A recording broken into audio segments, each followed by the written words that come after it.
Welcome to the OmniSports podcast, featuring your host, Bobby Labida and Zach Lowe.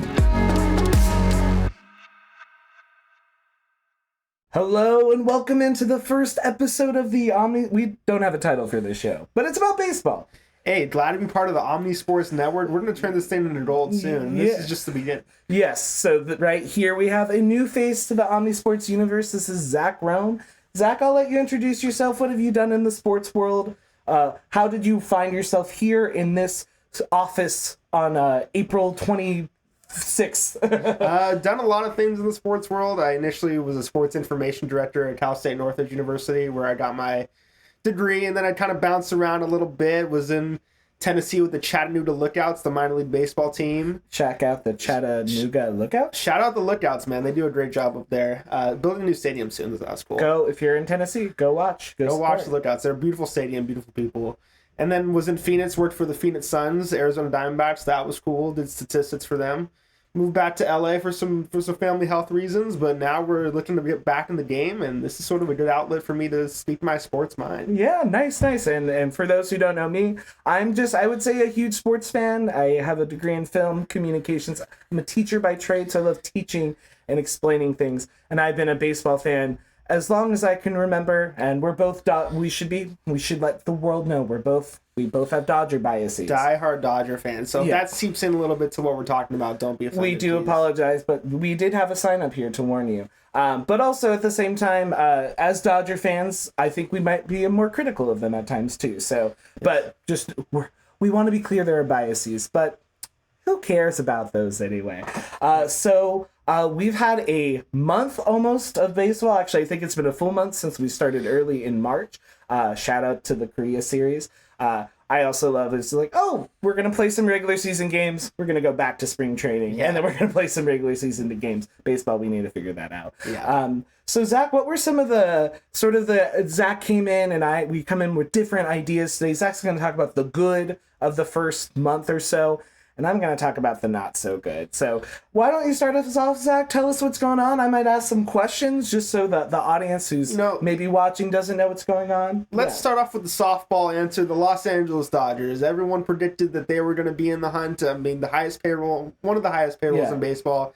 Had a crazy offseason signing Shohei Ohtani, Yoshinobu Yamamoto, Will Smith to bid contracts. So this was the team to beat.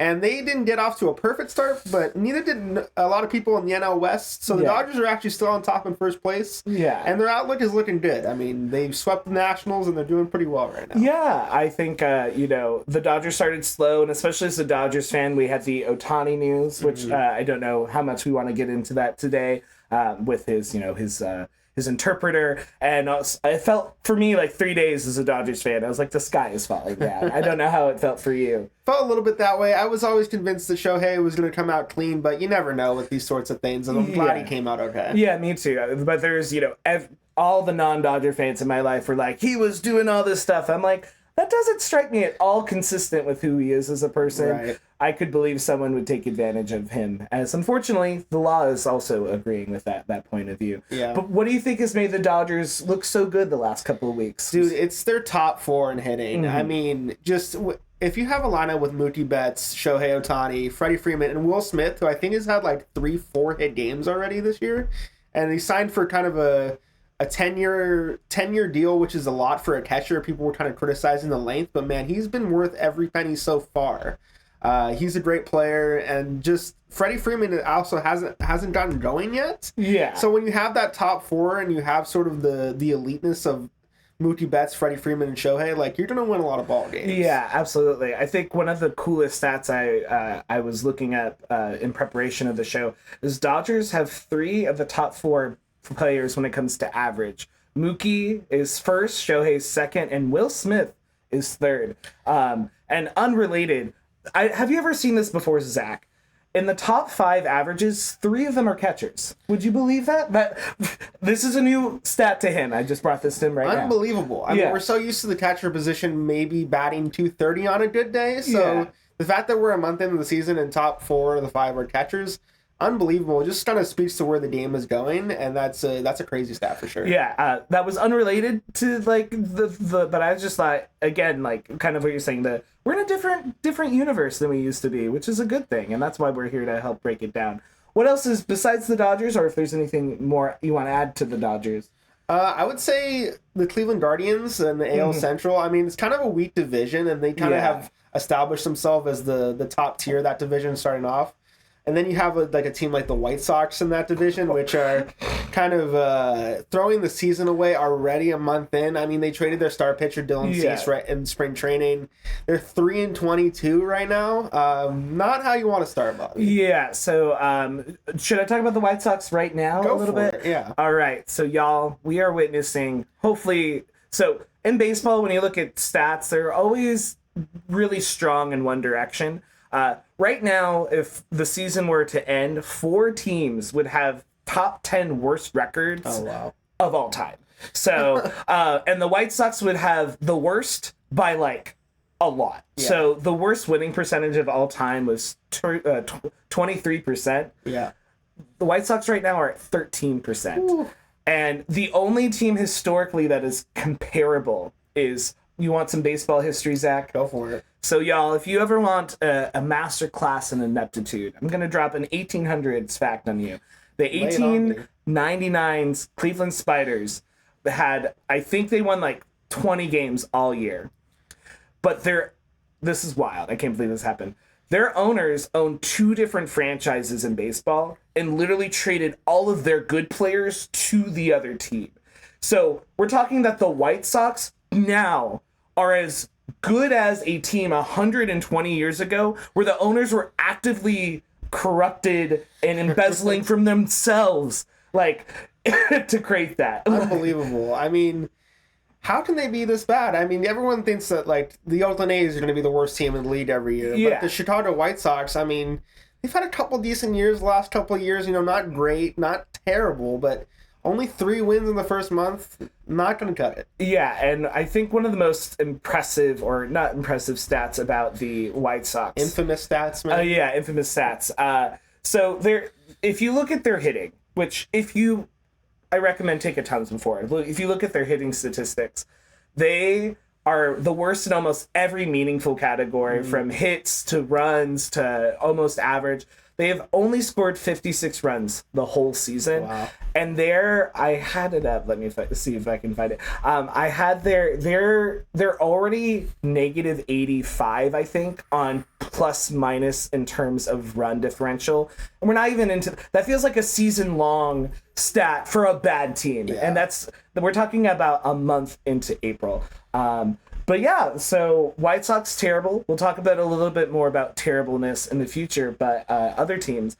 Anything striking though about just how bad the White Sox are? It's just I like to call myself a baseball fan and watch a lot of baseball. I can't name 2 guys on the White Sox lineup, and I think that's a testament to how bad they are. Like I said, they traded away Dylan Cease, who was their ace at the start of the season, to the Padres.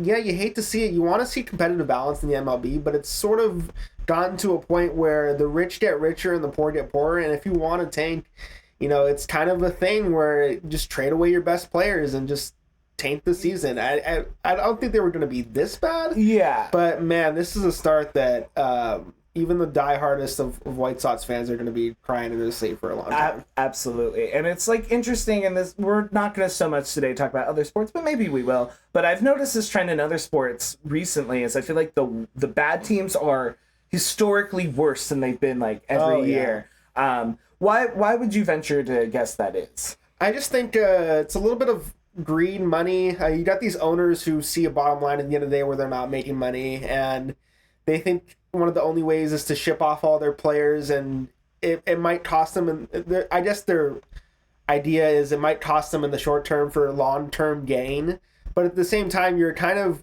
putting the fans in an awkward spot where they're supposed to show up to the ballpark every day to root for minor leaguers, essentially, to go up against major league teams. And it sucks for the competitive balance, but, that's just sort of the way of the world right now. And on the other side, it makes the good teams really good. You have, like, the Dodgers and the Yankees that just have these stars, and it makes for good TV when the sort of the good cities like LA, New York, and the Cubs, I guess, are stars in baseball because you're gonna have sort of more ratings for the World Series. Eventually.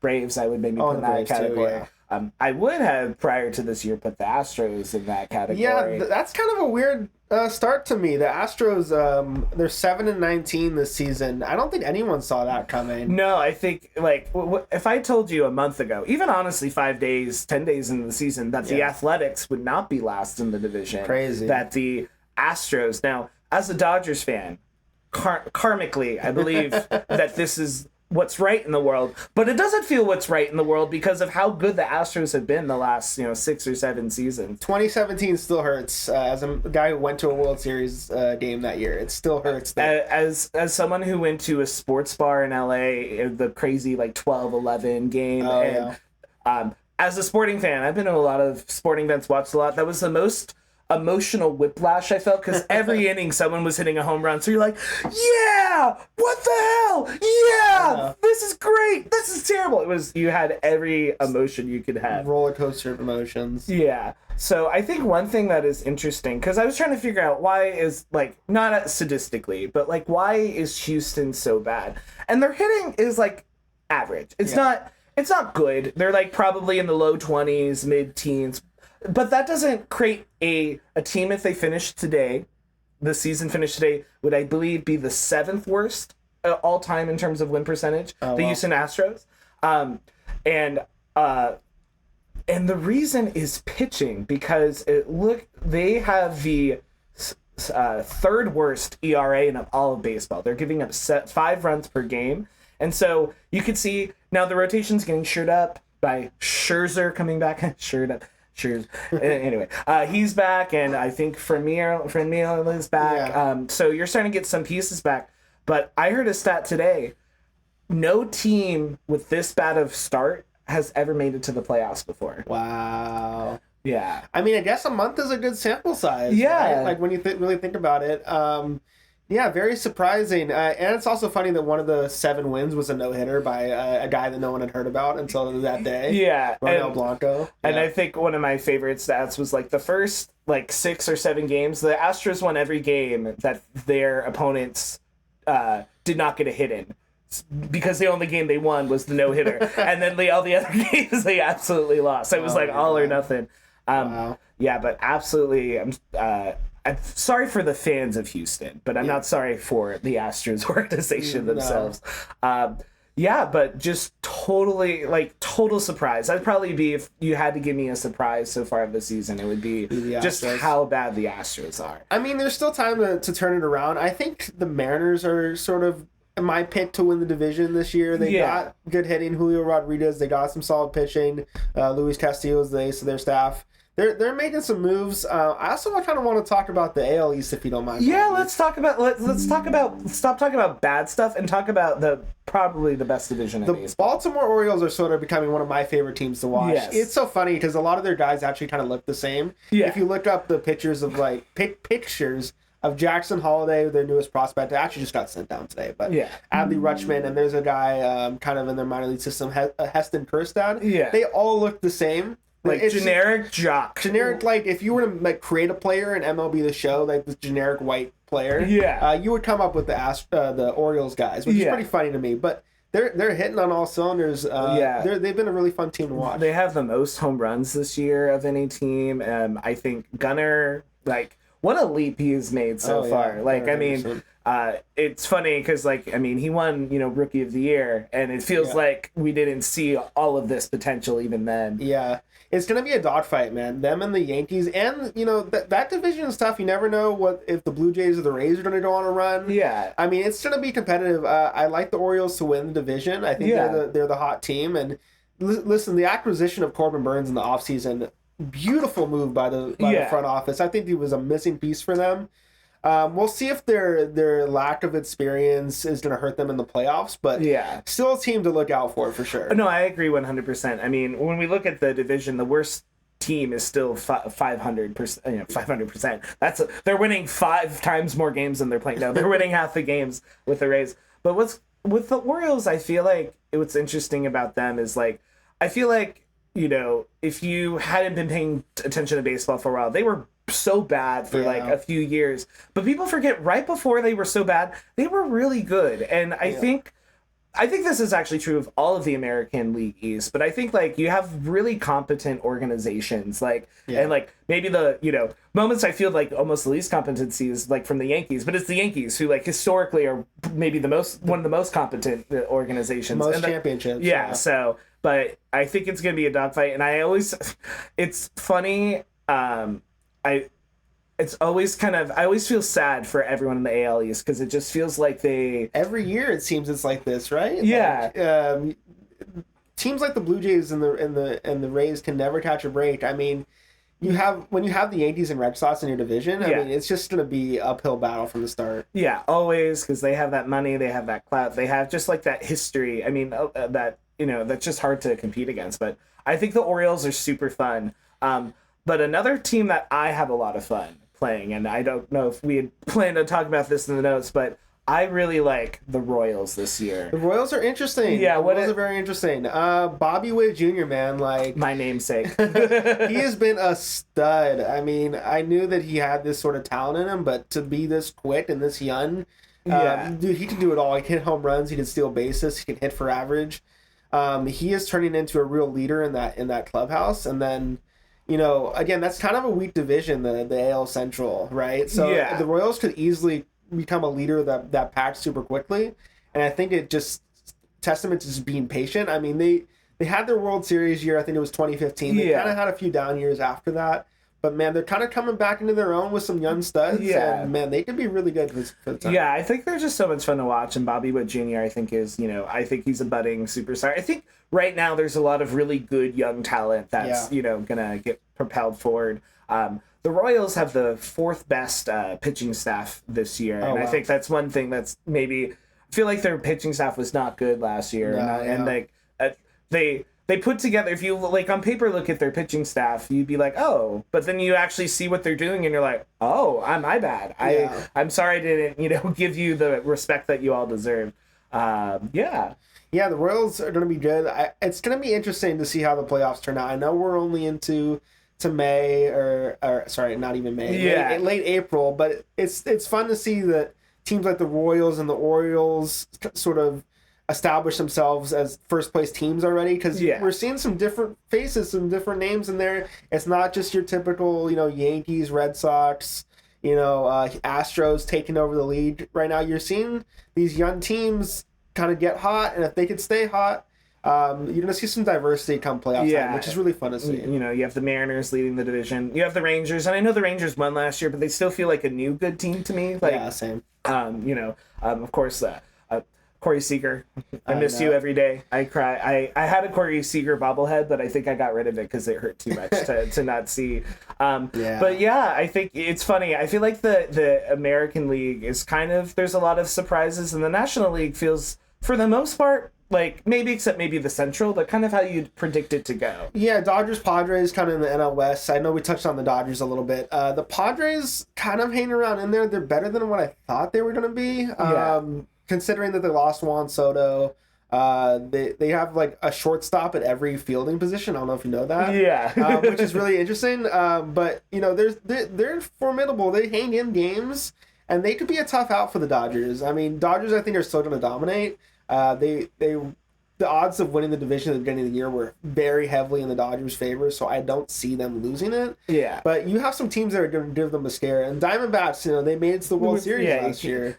Yeah. They have a good group of young talent. Corbin Carroll is amazingly fun to watch. You got guys that, I know they didn't get off to the greatest start this year at 12-14, maybe a little bit of a World Series hangover. But they're going to be in the mix too. You know, like, listen, nothing is given to you in baseball. No. You have to earn every single game, and I know the Dodgers are probably projected to win 110 games, but it's not going to be as easy as you think it's going to be. No, and I think the Padres, the last, I feel like 4 or 5 years have had this trend where they kind of start and then they're really hot for a lot of the season, and then they kind of collapse at the end of the summer. And I'm as a Dodgers fan, I of course root for that to happen to anyone in my division. But as a baseball fan, you know, I'm hoping the Padres can put together a full season, because I feel like they put together really good halves of seasons, but not necessarily a full season. Yeah. There's actually one topic I wanted to talk about was the pitcher injuries epidemic.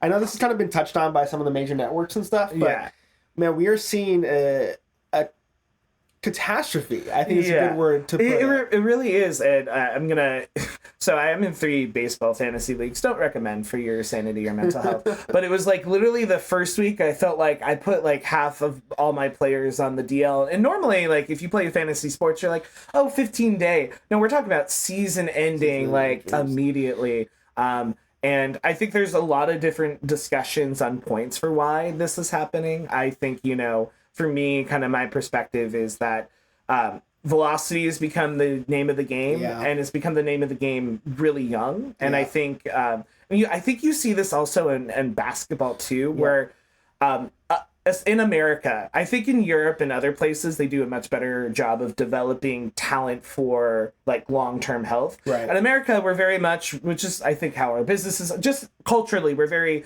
I'm gonna hustle and bustle and worry about short-term gains, right? I'm not going to worry about, I don't care if I'm going to pitch till I'm 35 because I want to be MVP when I'm like 23, which I'm not saying that's a terrible philosophy to have, but I think you end up having more situations like this where this elbow, since you were 16, has been trying to hit 100 miles per hour, and you're not playing other sports, you're playing baseball all year, so your tendons don't get time to rest. What are your thoughts? The human body is not meant to throw a baseball 100 miles an hour. And also, there's been such an emphasis, because stats are so big, on spin rate. And like, if you need the most spin rate, yada, yada.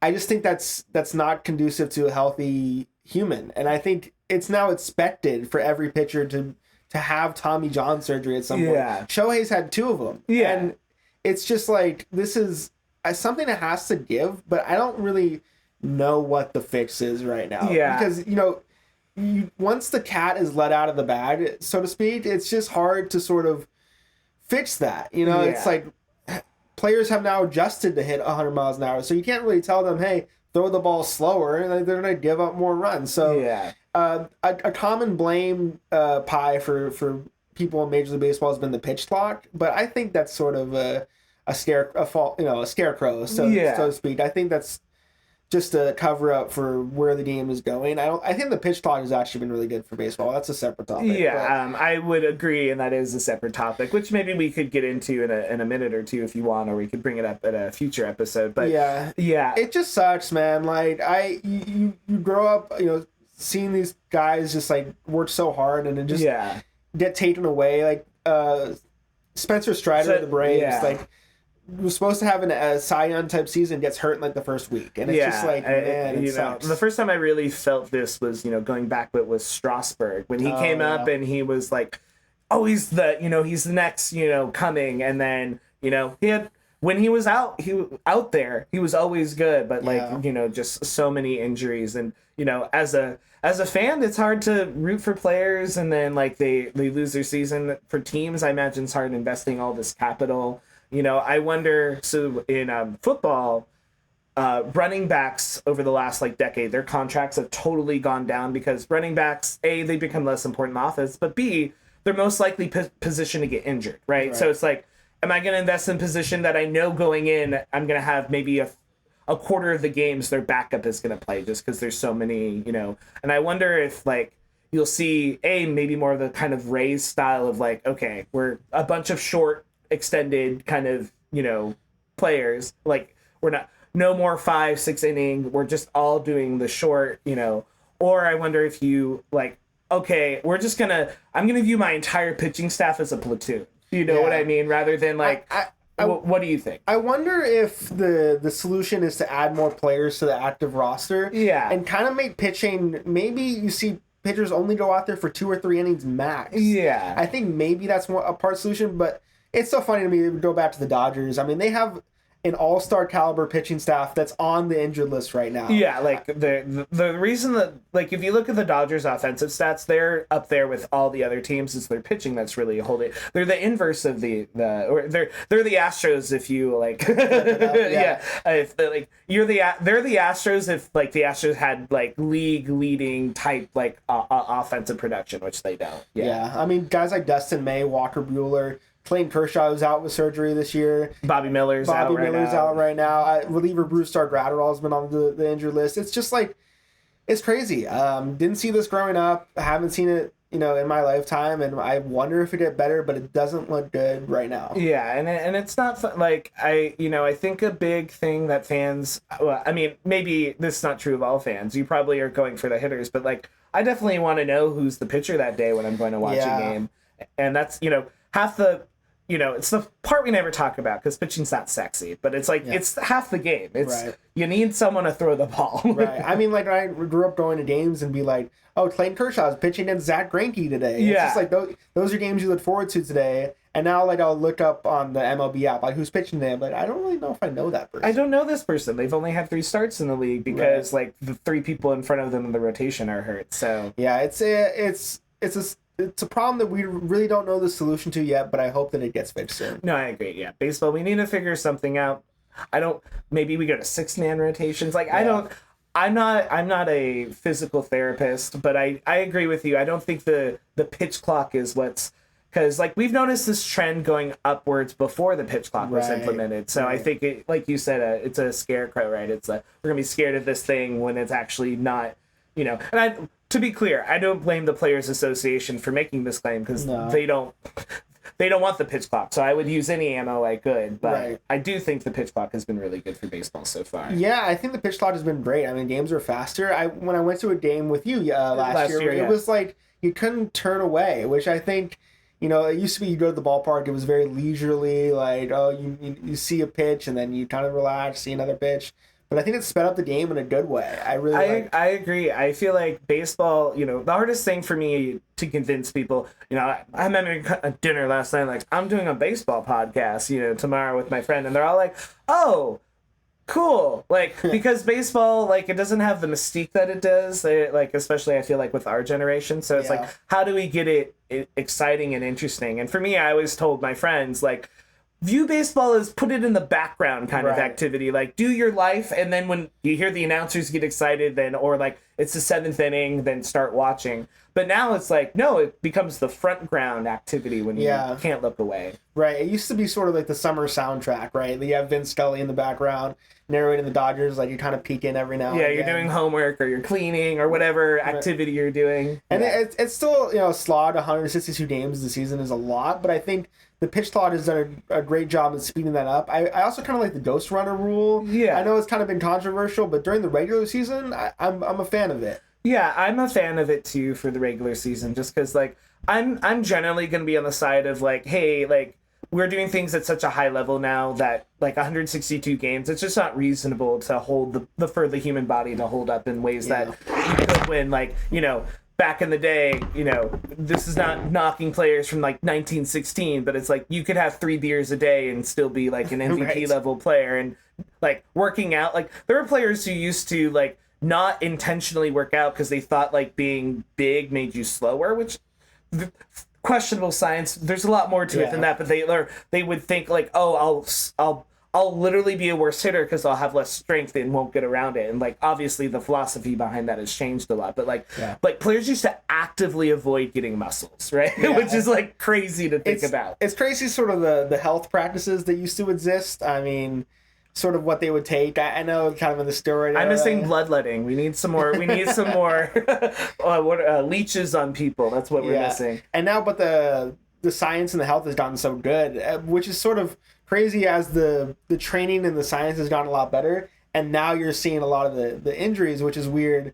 So it's kind of crazy how the game has evolved in so many ways, but I think it's been a net positive, like the pitch clock and the Ghost Runner. I know the injuries have sort of been a black eye on the sport a little bit, but I think baseball's sort of trending in a good direction. I agree. I think baseball can really, really's got to, this is true of all sports, but especially baseball, work on its like youth development. And I don't mean like little league. I talk about getting younger folks excited about sports, because I've been thinking a lot recently about sports, and it's like baseball especially, like it's you kind of grow up being a fan of it, and that's kind of it. You don't like I feel like very rarely do people fall into baseball when they're older. So it's like how do we get I hate thinking this way, but how do we get the market? How do we get the youth, younger and more excited? And I think the pitch clock is a good push in that direction, because even the moments that have meaning and heaviness to them,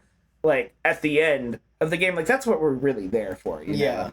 It's I actually saw an article. I didn't read it. I just came across on my feed that Little League attendance is actually up. So I think baseball's heading in a good direction. It's not perfect, nothing is, but I like the direction we're going in, and I'm hoping that we can fix that injury problem soon. But I will always be a baseball fan regardless, and they would have to do a lot worse for me to not be a fan. I agree. One thing that they're doing pretty poorly, if you don't mind me kind of segueing. No worries. And we're talking about things that we like. So baseball, and I encourage this for all sports. I think, like, rock the boat more. Like the NBA, everyone hated the in-season tournament, and then that had the best ratings they've gotten for a long time, right? And it's like, don't just change things to change things, but don't be scared to change things. Right. Is kind of, my point.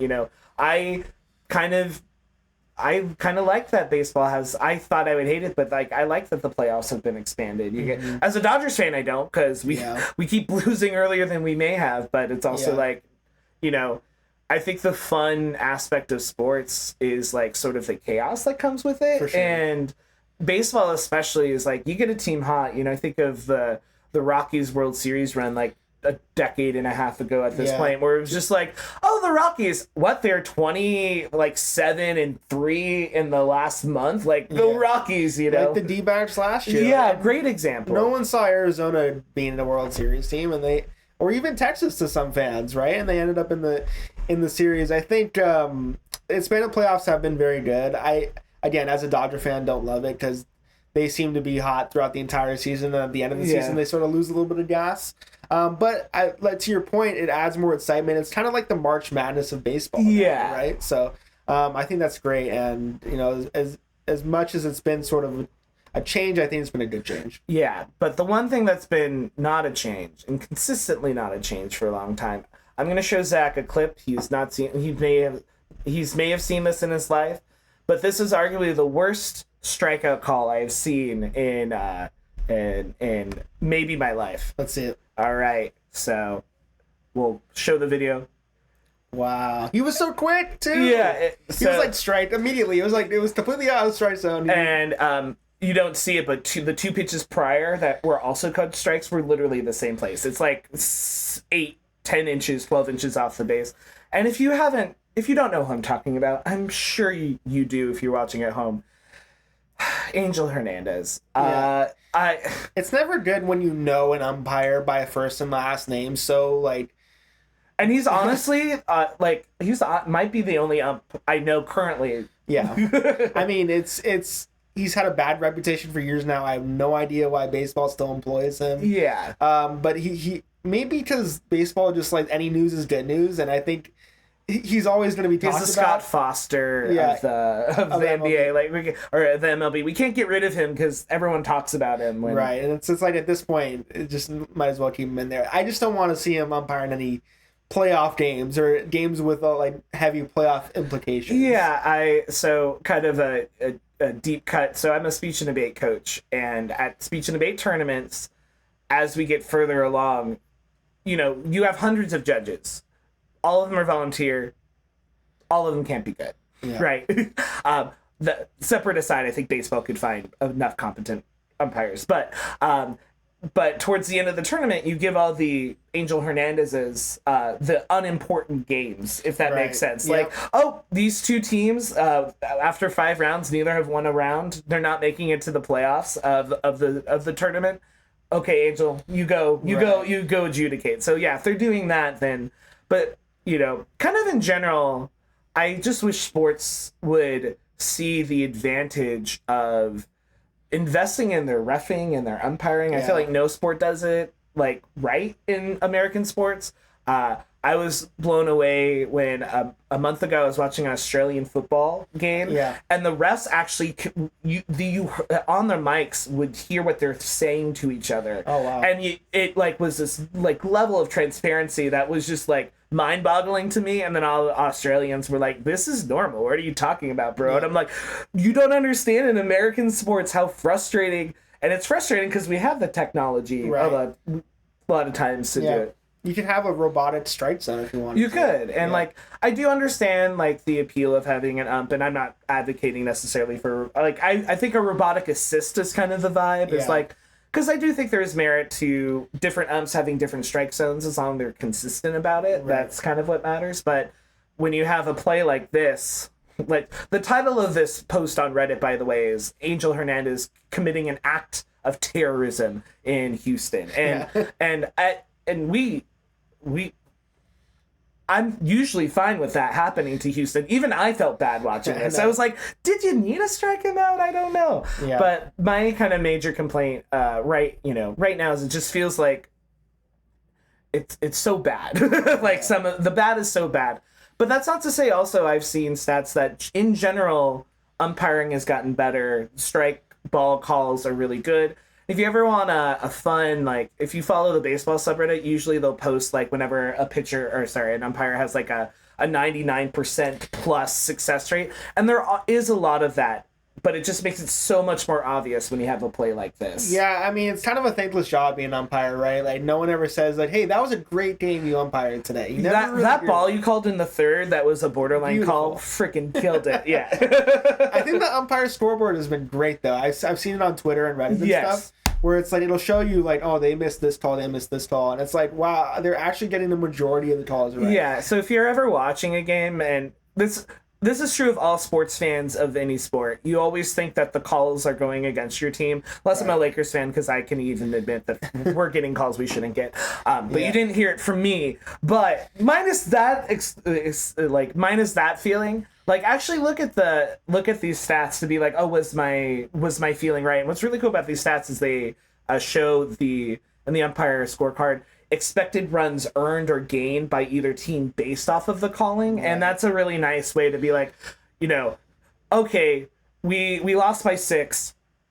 We maybe could have gotten one more run. Right. Pitching was not the problem. The ump was not the problem here, Yeah. And I think it's making fans more educated, which is great. Another good thing for the sport. Yeah.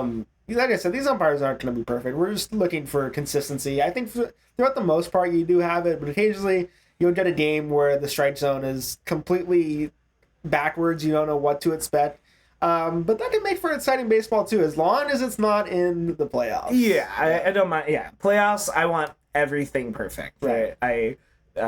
Or the last out of a perfect game. Sorry, Armando Alaraga from all those years ago. Yeah. And also, umps are this year, are just in general, and then we can put a bow on the conversation. Umps, let managers yell at you. Let players yell a little more. Yeah. I think it's fine. I was talking to a friend yesterday.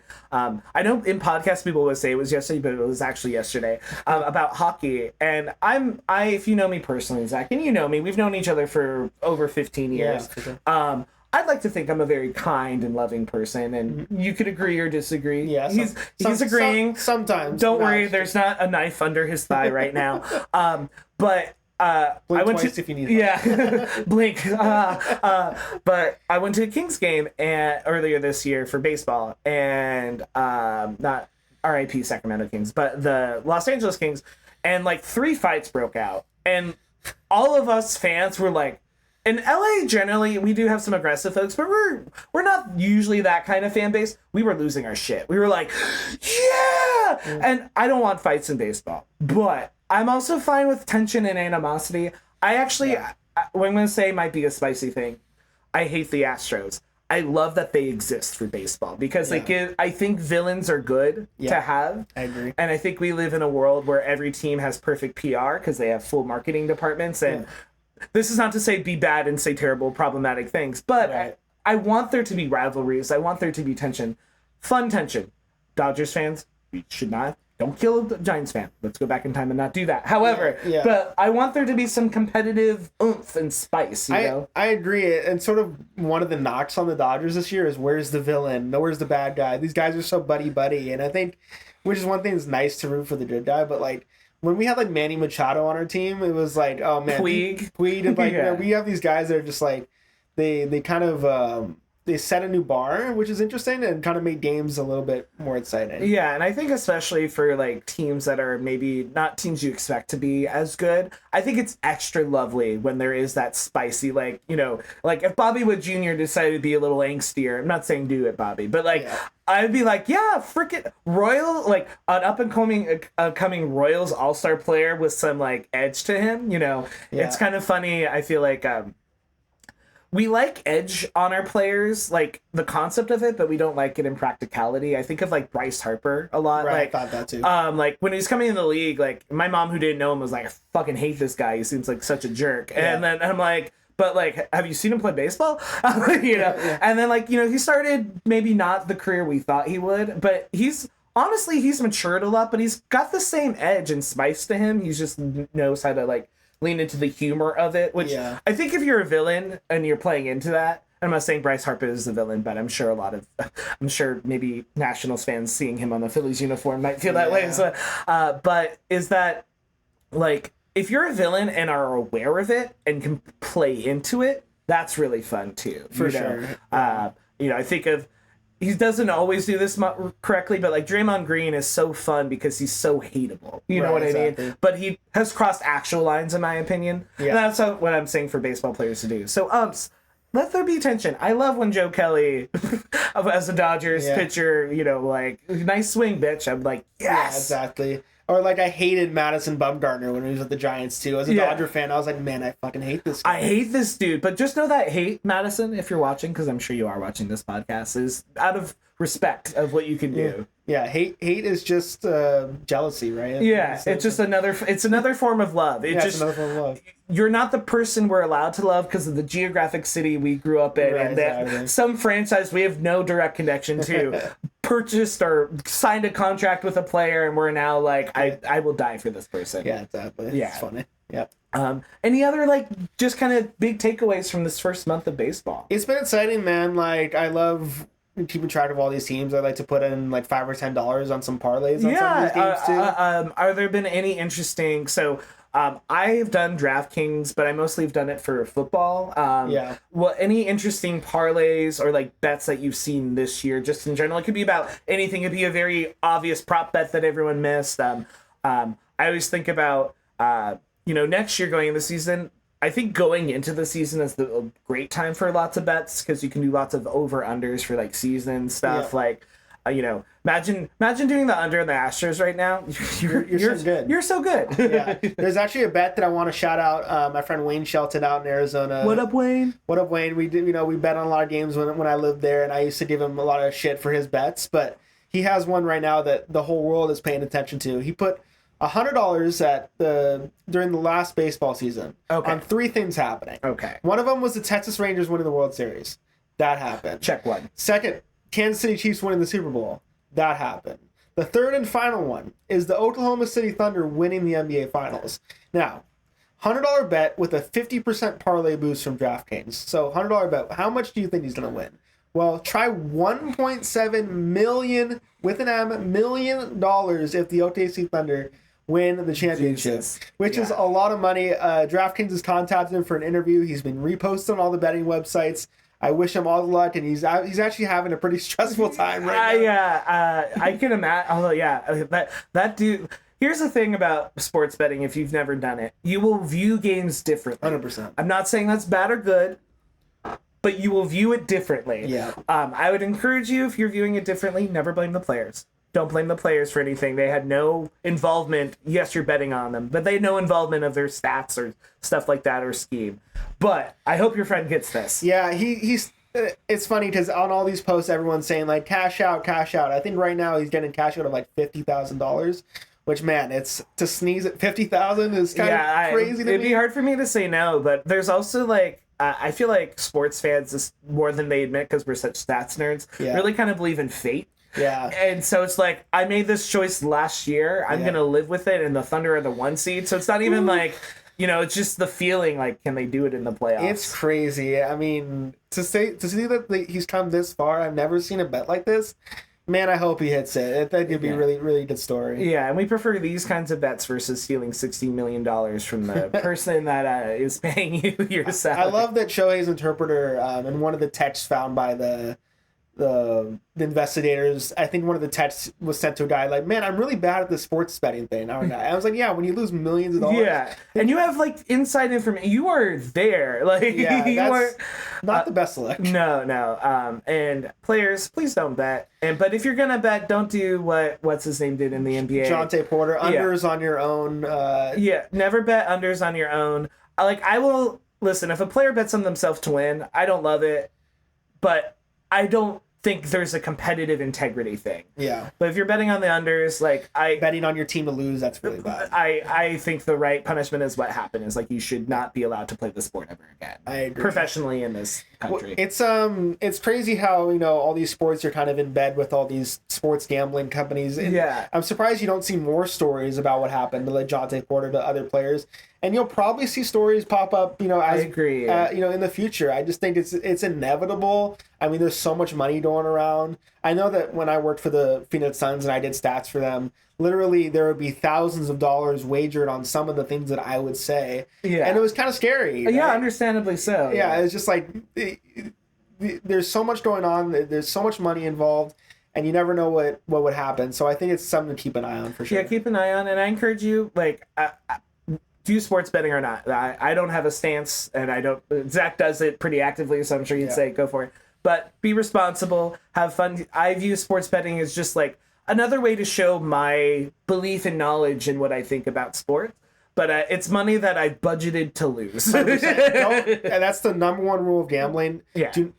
Prepare to lose the money you bet, and keep it on a limit, and that's fine. Don't chase bets, and I think you'll be fine. And there's a reason that his friend is a news story is because it's so rare, right? Yeah, it's so rare that you could do a parlay like this. It's a lottery ticket, essentially. Yeah, and so, that's the thing. I think on these lottery tickets, spend little money because the investment is so high, right. And be smart about it. But yeah, I think that, my purview as a now newly minted 31-year-old is that the biggest cultural shift I've seen in sports since I was a kid is around gambling. I think it's lost in a lot of people. Very intentionally, Vegas never had professional franchises, right? And all of a sudden, in a short period of time, we got hockey, we got football. I've been to the Raiders Stadium, and it is beautiful. Yeah. And soon to be a baseball team. Yeah, so it's interesting how we went from Vegas as this no-go to it's the next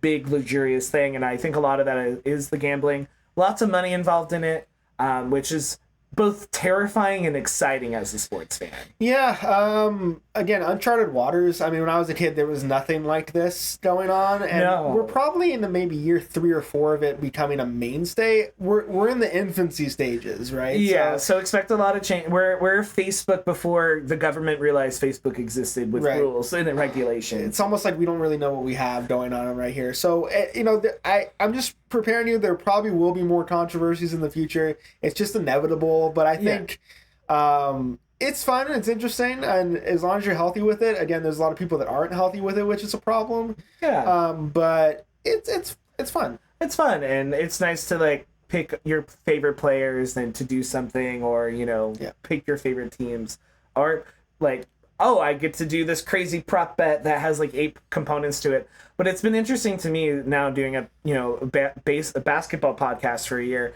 The most questions I get asked about are about prop bets, actually. And I never expected that. And that's extra funny because I literally, in my basketball podcast, never mentioned prop bets. And so it's interesting that is the thing I feel that sports fans in my world ask about the most. And I don't, and most of them, my first question back is oh, I didn't know you bet on sports, because it's always someone I never expect. It's someone who seems very responsible. Not that it's irresponsible, but it's someone I just would never expect that from. Prop bets are interesting because Vegas is actually so good at predicting the line for some of these things. Yeah. Just to give you an example, I had on one of the play-in games, Chicago Bulls and Miami Heat. I think that was one of the play-in games, and the over/under for total points was 208.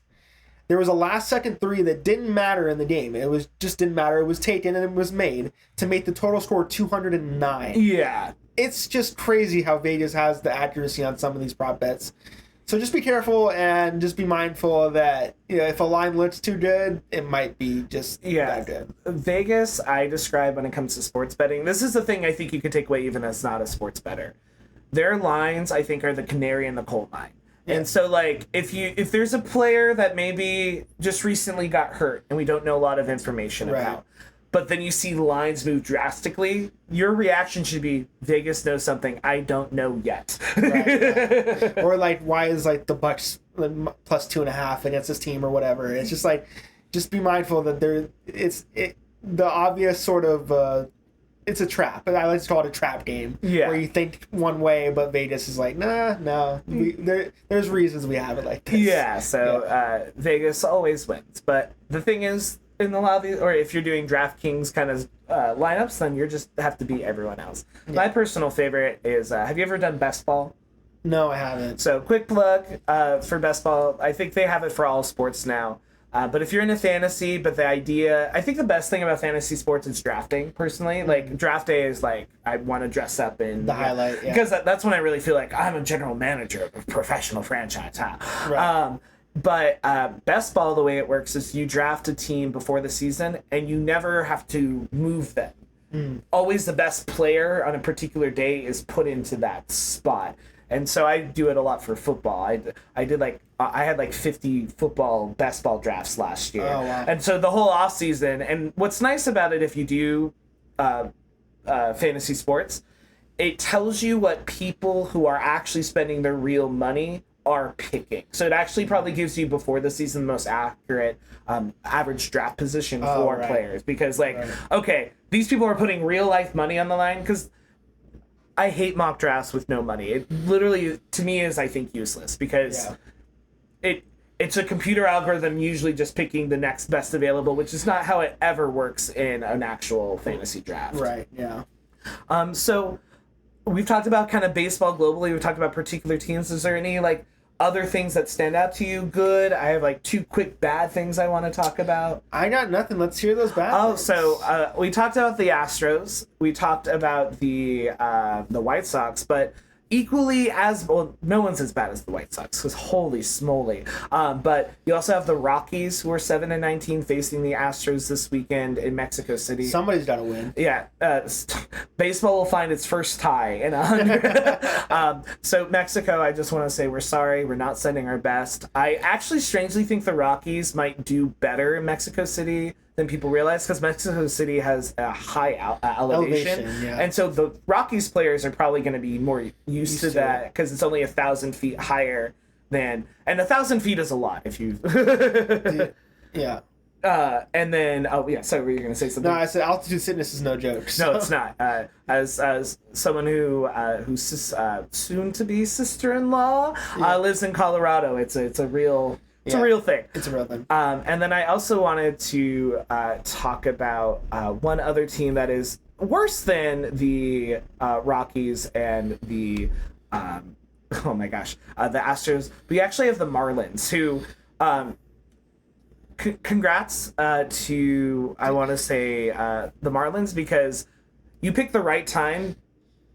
If the Marlins lost, if the season ended today, would have the worst winning percentage of all time. Oh, wow. Would, if it were not for the White Sox existing. So Marlin fans, thank your White Sox compatriots for being worse. That's how I felt this whole year, like watching like some teams like the Spurs. I'm like, thank God the Pistons exist. You know? They're 12 and a half games back. It's not even May. And they have the Braves, who are just so freaking good in their division. But if you're a Marlins fan, first of all, like, why? But second, as an LA fan, I don't think we should say that, but we've already said it, so it's okay. It's just crazy. Like, my whole lifetime, the Marlins have never been good. I know they've won 2 World Series in '97 and 2003, but even during those World Series years, you're like, this team's not great. They're not amazing, and I think they've just been mired in mediocrity for so long that I think at this point it's just like, we're 6-20, like, half expected. I wish that the it's so funny to me. I wish that the Marlins, like, this will sound dumb. I wish like the Marlins and like the Tampa Bay Rays could like merge into one like super Florida team. Yeah. But then you just cut everyone affiliated with the Marlins, because Tampa Bay with the same amount of resources, it feels like it does so much better. They're always competitive. They're always so smart. And you have the Marlins just a few hours away who are like, I don't know. So would this be like the Cleveland Spiders? Yeah, thing? yeah, but like, Callback? but good. Yeah, it'd Yeah. be again. We would be. I think the Cleveland Spiders benefited the then St. Louis. I think it was The Browns? no. It was a team. They were called I think they were the Browns, but their nickname was the Perfectos. Okay. So you know, maybe we see a similar situation like that in yeah. 2023. Put a new like if we want some expansion teams, just like we're not moving the Marlins. They just cease to exist. Right, exactly. They're being absorbed by the Tampa Bay Rays. Right, exactly. I feel like what I'm saying. I'm very tired. I've had a very busy week. I don't actually fully believe this, so don't be like, wow, this is the dumbest hot take I've ever heard. It's an intentionally dumb take. Hey, we're in the business of hot takes. I'm not going to say it's dumb or not. I kind of like it. Yeah, if you ever want spicy takes, I'm here. Just because because this will sound weird, but I do a lot of competitions in my life. So like speech and debate tournaments. I follow like chess tournaments. I follow like video game. Competition is just a thing that I am obsessed about. Me too, yeah. Kind of don't care what it is. Sports to me is the best version of that, but like I love competition. So I think about competition as a concept a lot, right? Yeah. And like there's certain things that you concede when you are thinking about competition. Like the most objectively fair thing to do in baseball is you have a 162 game season and you have no playoffs, right? That's the fairest thing to do. Yeah. That would be boring, right? That's what other, the like the Premier League does and stuff like that. But like how so when people talk about this, the first thing they often say is fairness. I'm like, but you're already presuming things are the fairest thing already. They're not, which I actually think is fine because it creates excitement. It allows the Diamondbacks to. Were they the second best team last season? No, but were they? Yes, right, because of how it turned out. And I, as a Dodgers fan, can never take that from them, right? They we were beat fair and square and all of that.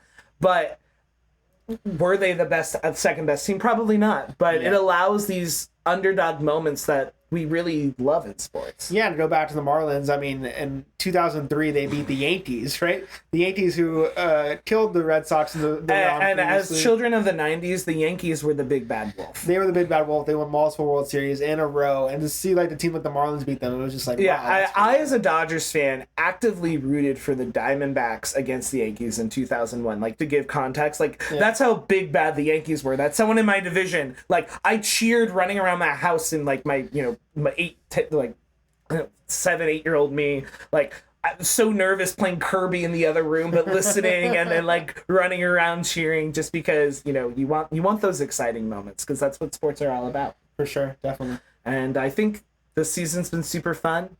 So, who, maybe too early to call, but who would you put in the World Series right now?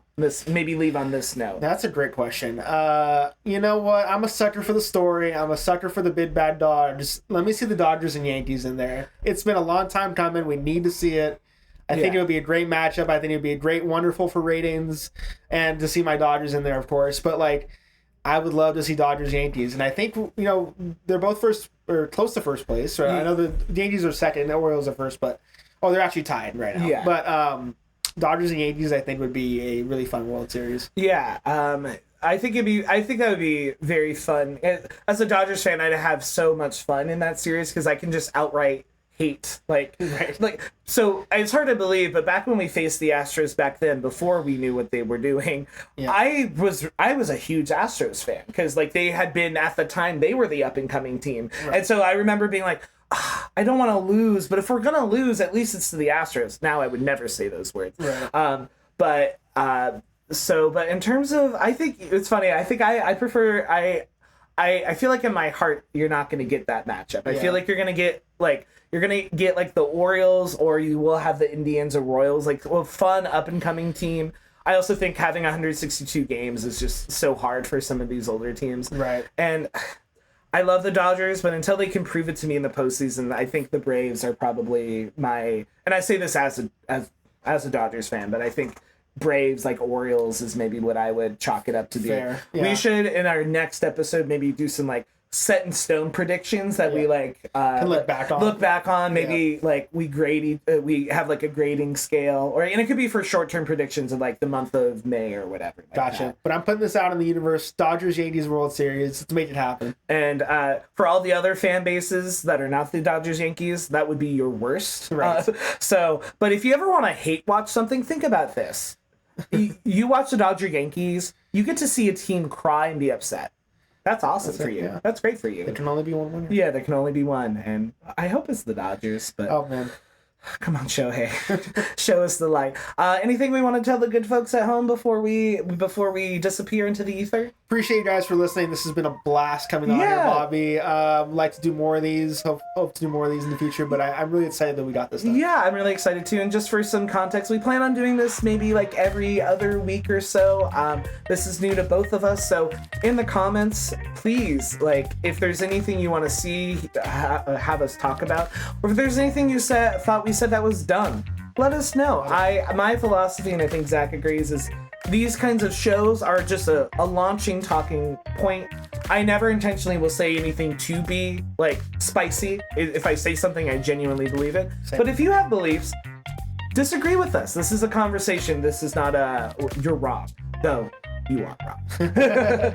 So you'll catch us on the next one, and we're hoping maybe in a couple of months to start doing these live as well. So if you're interested in baseball content, please follow, like. This is going to live on the OmniSports America YouTube, where all the other domestic American content will live. If we think that's a problem, let me know.